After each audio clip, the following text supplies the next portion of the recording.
bientôt. La morale de l'info, Raphaël Antoven, bonjour. Bonjour Thomas. Le printemps, c'est l'été en hiver, nous disait hier Laurent Cabrol, pour saluer d'un bon mot l'arrivée de cette demi-saison. L'été en hiver, une phrase dont la profondeur ne vous laisse pas indifférent. Oui, parce qu'il y a deux façons de l'entendre.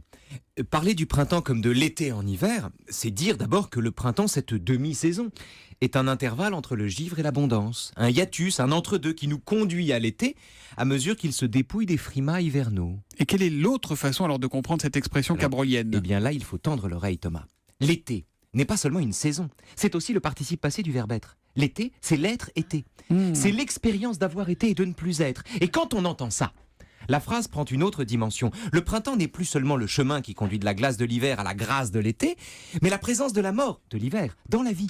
Donc, chez vous, le printemps est hanté par la mort ? Non, c'est nous qui le sommes, Thomas. L'automne a ceci de réconfortant qu'il est en phase avec le rythme de la vie. L'automne se dirige vers l'hiver et nous en sommes tous là. C'est pour ça qu'à l'automne, souvent, les douleurs sont sereines, la langueur est pacifique, le crépuscule est doux. Les feuilles jaunies sont le drapeau blanc de l'existence, elles tombent comme un armistice. Alors que le printemps, cet enfoiré, est un adolescent pris à pic dont la vigueur excite la mémoire et nous rend jaloux. L'éternel retour des saisons donne précisément à sentir ce qui dans la vie ne revient pas. Le printemps, c'est l'été en hiver, autrement dit, chaque année le printemps ressuscite et moi je décline. Les feuilles repoussent, pas les cheveux. Parlez pour vous. C'est pour ça que paradoxalement, alors que l'automne rend serein, l'arrivée du printemps rend parfois un peu mélancolique, Mais oui, c'est vrai ? bien sûr. Mais c'est aussi pour ça que le printemps résonne comme un appel à nos oreilles.